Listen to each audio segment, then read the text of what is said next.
இது ஒருபுறம் இருக்க, விஜயகாந்தை புகழ்ந்து பேசிய விஜயை நாம் தமிழர் கட்சியின் ஒருங்கிணைப்பாளர் சீமான் விளாசி தள்ளினார். விஜயகாந்த் கட்சி ஆரம்பிக்கும் போது விஜய் அவருக்கு ஆதரவு தெரிவிக்கவில்லை.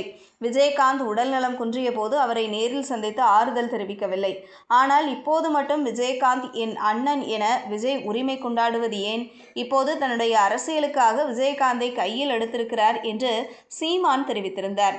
இந்த நிலையில் தேமுதிக பொதுச் செயலாளர் பிரேமலதா விஜயகாந்திடம் செய்தியாளர்களிடம் பேட்டியளித்த போது சீமானின் கருத்து குறித்து அவரிடம் கேள்வி கேட்கப்பட்டது. இதற்கு பதிலளித்த பிரேமலதா, சகோதரர் சீமான் சொன்னது உலகம் அறிந்த உண்மை. அந்த உண்மையை அவர் உரைக்கச் சொல்லியிருக்கிறார். விஜய் விஜயகாந்தை அண்ணன் என்று சொல்லியிருக்கிறார். அவர் எங்களை பொறுத்தவரை தம்பி என்றார். தொடர்ந்து பேசிய பிரேமலதா, விஜயகாந்திற்கு நிகர் அவரேதான். அவரை போல யாரும் மாறிவிட முடியாது. கேப்டன் பெயரையும் படத்தையும் தனது அரசியலுக்காக விஜய் பயன்படுத்தினால் அதை தேமுதிகவினரும் மக்களும் ஏற்றுக்கொள்ள மாட்டார்கள்.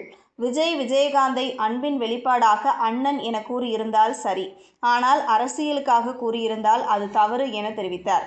விஜயை புகழ்ந்து பேசியிருந்த பிரேமலதா திடீரென அந்தர்பல்ட்டி அடித்து சீமானின் கருத்தை ஆமோதித்துள்ளது தமைக்கவினரை அதிர்ச்சியடைய செய்துள்ளது. இதுபோன்ற செய்திகளை தெரிந்து கொள்ள செய்தி புனலுடன் இணைந்திருங்கள்.